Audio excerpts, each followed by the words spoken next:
보쌈의 거꾸로 동아시아사 그 27번째 시간입니다. 이 시간에는 상업과 도시의 발달을 주제로 동아시아 각국의 상업이 발달하면서 중국, 청나라대가 되겠죠. 명청대, 특히 이제 청나라 때, 그리고 조선, 일본에서 성장한 대표적인 도시와 상인 집단에 대해서 살펴보도록 하겠습니다. 아울러 실제 수업 시간에는 동아시아 각국의 풍속화를 통해서 당시 시대의 사회 모습을 분석해보는 시간을 갖도록 하겠습니다. 먼저 중국 명청대의 상업과 도시.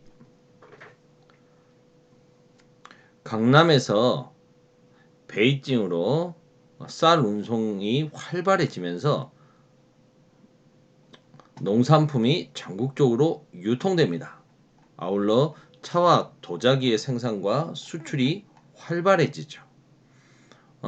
대운하와 양쯔강, 창장강을 통해서 이제 운반이 되고, 그리고 연안항로가 그 역할을 담당하게 되면서 유례없는 경제적 번영을 누리게 되죠. 쉽게 말해서 대운하와 양쯔강 그리고 연안의 항로들이 경제의 대동맥이 되면서 상업 발전을 이끌었다라고 보면 되겠습니다. 실제 교과서 111쪽의 지도에도 잘 나와 있습니다만, 보시면 여기다 간단하게 그려볼게요. 황하가 있고 창장강이 있지 않습니까? 근데 이 사이를 연결하는 이제 운하가 있잖아요.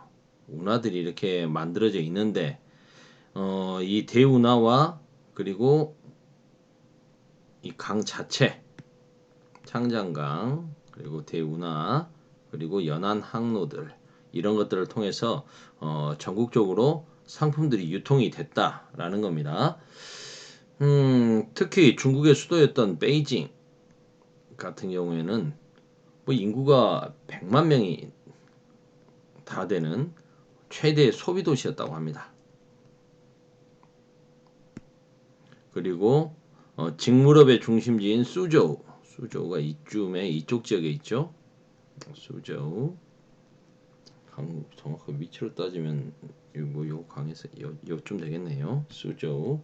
근데 여기 하면 난징이 입주민이니까 거기보다는 아래쪽, 정확하지 않습니다. 요쯤 되겠네요. 수저우 지역. 여기는 직무업의 중심지로 최대의 수공업 상업 지역이었다. 그 다음 양저우, 그 휘저우 상인들의 근거지인 양저우가 이쯤 되겠네요. 양저우. 그 다음에 강남 지역, 창장강 아래쪽의 강남 지역에는 중소상공업 도시인 시진이 발달하게 됩니다.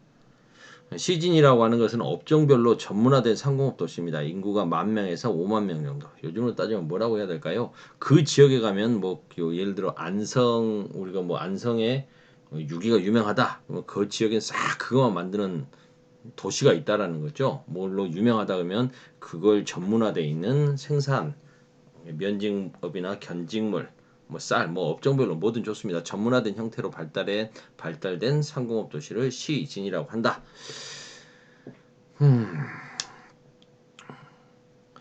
대표적인 상단은 산시상인, 산서상인과 휘저우 상인이었다. 산서 지역이 이쯤 아닙니까? 산시 지역, 이쪽 지역에 산서 상인과 그 다음에 이쪽 지역에 휘저우 상인들. 이렇게 산서 상인 같은 경우에는 중국에는 아예 이 사람들은 이제 진상이라고 불렸고요. 산서 상인, 산시 상인은 진상이라고 불렸고, 이쪽에 휘저우 상인들은 휘상이라고 불렸습니다. 또 이쪽 사람들은 좀 돈을 벌고 나서 많이 베풀기도 하고 공부해가지고 관직에도 많이 나가고 이런 전통이 있었다고 하네요. 관직에 나가는 걸 좀 명예롭게 여기고, 그래서 이 사람들은 주로 과거를 통해서 관직에 나가는 사람들이 굉장히 많았답니다. 그래서 유학자들이 많은 상단이다 해서 유상이라고 불리기도 했답니다. 산시상인들 같은 경우에 중국에는 그런 속담이 있대요. 세상에 참새가 날아가는 곳이면 산시상인이 없는 곳이 없다. 세상 어디에 다 있다는 거죠. 특히 이 사람들 같은 경우에 이 산시상인들 진상 같은 경우에는 표호라고 하는 일종의 그 은행 비슷하게 금융기관을 만들어서 돈도 빌려주고 뭐 환거래도 많이 했답니다. 그래서 중국의 월스트리트다 뭐 이런 말까지 들었다고 하고요. 청나라에서는 오죽했으면 회통천하라고 하는 편액을 내리기도 했답니다. 이게 요 돌고 돌아서 천하를 다 통하게 한다. 라면서 이렇게 진상의 역할을 굉장히 높게 쳐줬다는 거죠. 그래서 청나라 황실도 걸핏하면 돈이 필요하면 일단 진상한테 돈을 빌렸다고 합니다. 러시아, 몽골, 중앙아시아, 심지어 우리나라 조선, 일본까지 이렇게 퍼져 있어서 자신들의 좀 진출에 있었다고 하고요. 이 산시상인들이 러시아의 그 짜르조차도 얘들한테 돈을 빌렸을 정도로 전 세계적으로 그렇게 발전했던 상단입니다. 그런데 이제 청나라 말에 되면 이래저래 좀 시끄럽잖아요. 2차 아편전쟁 때 그 베이징이 점령당하고 영국하고 프랑스 연합군이 원명원을 막 불태워버리고 서태후에게 배상금을 요구할 때 서태후도 얘들한테 돈을 빌렸다고 하고요. 뭐 그 뒤에도 이제 그 우아단의 난이라든가 계속해서 많은 일들이 일어나게 되고 하게 되면서 결국은 몰락하게 되는 거죠. 휘저우 상인들도 마찬가지입니다. 얘들도 굉장히 좀 잘 나가고 했었는데 뭐 둘 다 명나라 청나라 때 특히 청나라 때 엄청나게 성장을 했죠. 근데 이제 청나라 말에 대변란이 일어나지 않습니까? 특히 이제 휘저우 상인 같은 경우도 주로 이 운하의 물줄기 이 창장강의 유통로와 운하 이 근처로 이렇게 많이 상권으로 활동을 하고 있었는데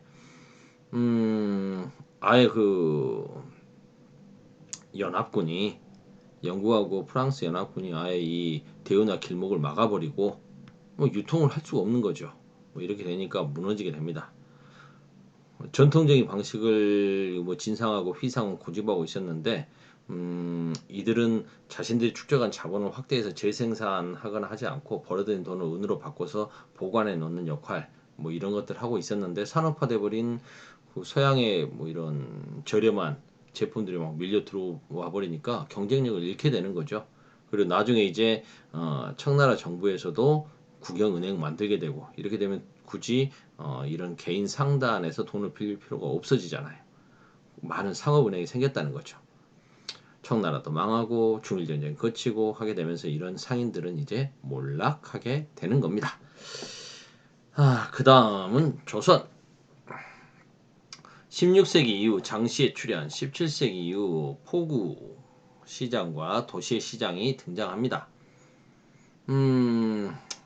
대동법이 시행되면서 이제 공인이 등장을 해서 이 공인들이 전국을 돌면서 이제 상업 발달을 촉진시키죠. 뭐 장시도 천여 개 이상으로 증가가 되고 그 다음에 이제 이 시장 장시라고 하는 곳이 이제 상품 거래뿐만 아니라 정보 교환 등의 장소가 되었고 상업 발달을 주도하게 되죠. 장시 시장.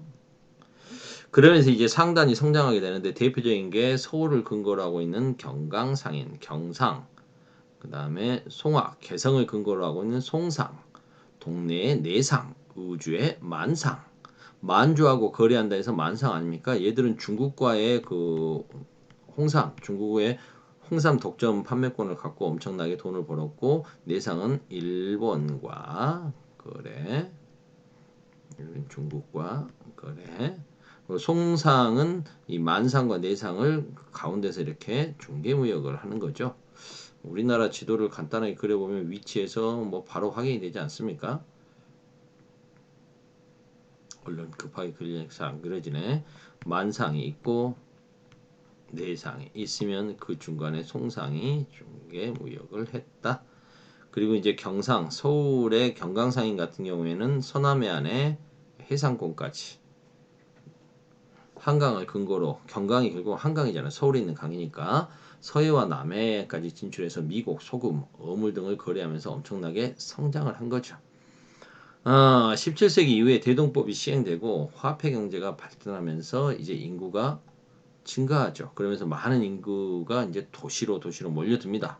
도시화가 촉진되는 거죠. 그래서 서울 수도였던 한양 같은 경우에는 18세기 이후에 외부의 인구가 급격하게 유입되면서 18세기가 되면 인구 20에서 30만 명 정도의 도시로 성장을 하게 된다. 특히 이들은 수상교통의 중심지인 성밖의 마포 등 한강 강변에 집중적으로 거주하죠. 그러다 보니까 한양 빼고는 나머지 도시들의 도시화는 좀 미미했다. 그래서 19세기 전반엔 이런 말이 있었다고 합니다. 한양은 돈으로 생계를 삼고 지방은 농사로 생업을 잇는다. 지방은 그러니까 도시가 크게 성장하지 못했다. 이런 소리죠. 이제 우리 한국사 시간에 여러분들이 좀 배웠을 겁니다. 도시로 사람들이 몰릴 수밖에 없던 이유. 농촌 같은 경우에도 농사 기술이 발달되고 하면서 농민층이 계층 분화를 이루죠. 그래서 분홍들 같은 경우에야 뭐 신분을 사서 양반으로 성장하거나 하게 되지만 빈농들, 몰락해버린 양반들은 소작농 자리도 구하기 힘들게 되고 그들은 광산이나 도시나 포구 등으로 몰려갔다. 그래서 이 사람들이 이제 가는 도시들이 어디겠어요? 몰려드는 도시가 결국은 한양이죠. 그래서 한양의 인구가 급격히 늘었다. 자, 좋습니다. 그 다음 일본 가보겠습니다. 일본 같은 경우에는 에도 막부가 병농 분리 정책을 펼치죠. 그리고 엄격한 신분제도와 무사에 의한 지배 이런 원칙이 확립이 됐지 않습니까? 그러다 보니까 이 무사층 각 지방의 거점에는 무사들이 거주하는 곳에는 도시가 발달할 수밖에 없죠. 각 번의 거점, 번이라고 하는 것은 에도 시대에 그 1만석 이상의 소출, 쌀 1만석 이상의 소출이 나오는 지역, 그 영토를 보유했던 봉건 영주, 다이묘가 지배했던 영역을 말합니다. 그 지역의 중심지죠. 그 지배 기구를 번이라고 합니다. 그러다 보니까 이 다이묘가 살고 그의 그 주변에 무사들이 사는 곳은 마을이 만들어지는 거죠. 그래서 그 조카마치라고 하는 마을들이 만들어지고 그것을 중심으로 급격하게 도시화가 진행된다. 조카마치는 뭐냐? 성 아래 정, 성하정. 그러니까 성 아래 마을이란 뜻입니다. 성 아래 마을이란 뜻인데 일본에 보면 뭐 성들이 있잖아요. 무슨 뭐 에도 성이니 무슨 요 오사카 성이니 하는 성들이 있으면 그 주변에 이걸 방어하는 시설처럼 돼 있는 무사들, 사무라이들의 사는 마을들이 있는 거죠. 그래서 뭐 사무라이 사는 마을이 있고 그 주변에 또 상인들이 사는 마을이 있고 이렇게 해서 마을들이 형성되는 곳을 바로 여기가 조카마치다. 여기를 중심으로 이제 도시가 발전하게 된다는 거죠. 그래서 18세기에 되면 전체 인구의 약 10% 정도가 도시에 거주하고 있다. 그 다음에 막부의 쇼군이 살고 있는 에도라든가 그 다음에 오사카, 교토 이런 것들은 다 그 막부의 직할지입니다. 막부의 직할지 주요 도시들이죠. 이런 것에는 대도시로 발전을 했다. 산킨 고타이 제도가 일본의 도시 발달을 가져왔다. 이게 무슨 말이냐? 산킨 고타이 제도 참번 교대 이게 무슨 말이냐? 막부가 에도 막부의 그 쇼군이 지방의 다이묘들을 통제할 목적으로 2년에 한 번씩 서울이었던 요 쇼군의 거주지인 에도로 들어와서 머물게 한 제도입니다. 그러면 이곳에 갈 때 뭐 거기 가서 사는 비용이나 이런 것들을 다 다이묘가 돼야 돼요. 그러면 다이묘들은 결국 막대한 재정을 소모하게 하는 거죠. 그래서 성장할 수 없게끔 재정적으로 여유가 있게 되면 중앙의 쇼군에게 도전장을 내밀 수도 있잖아요. 그러지 못하게 아예 경제적으로 핍박을 하는 거죠. 돈을 쓰게 하는 겁니다. 근데 어찌됐든 2년에 한 번씩 서울에 가야 되니까 지방에 있는 다이묘들은 서울로 가야 될 거 아닙니까? 가는 길에는 당연히 도로망이 정비될 수밖에 없고, 그리고 그들이 가는 길에 머물러야 되니까 혼자 가는 게 아니고 자신의 그 부하 사무라이들까지 다 데리고 가야 되니까, 가족들을 데리고 가야 되니까 여관과 상업이 발전할 수밖에 없다. 그리고 이제 이 도시의 그 조카마치 같은 도시에서는 이 사람들이 이제 다이묘라든가 사무라이들이 생산 활동에 종사하는 게 아니잖아요. 그 사람들이 이제 생활을 하려면은 돈을 써야 될 거 아닙니까? 뭔가를 써야겠죠. 그래서 이 사람들의 그러한 생활을 지탱하기 위해서 상인과 수공업자들이 모여드는 겁니다. 그런 사람들을 뭐라 한다? 존인이라고 합니다. 상인이란 뜻입니다. 상인들이 모여드는 거죠. 그래서 이런 상인들은 조카마치를 처음 만들 때 큰 돈을 가지고 일부러 이렇게 물건을 조달할 수 해야 되는데, 뭐 물건 조달하려면 자기들이 직접 살아다닐 수는 없으니까 그 멀리 떨어진 곳에 특산품을 취급해서 막대한 이득을 얻을 수 있도록 특혜를 주는, 우리나라로 따지면 조선시대 예를 들어 유기전의 금난정권 같은 거겠죠. 금난정권 같은 이런 특혜를 주는 상인들이 있습니다. 이런 사람들을 호상이라고 하죠. 대상인들을 뜻합니다. 대상인이란 뜻이고요.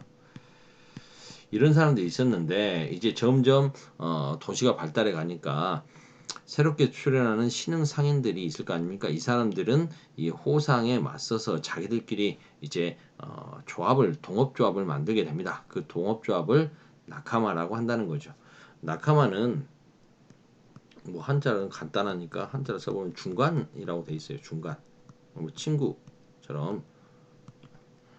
그래서 이제 서로 동업조합이니까 우리는 이제 하나의 나카마다 이렇게 되는 거죠.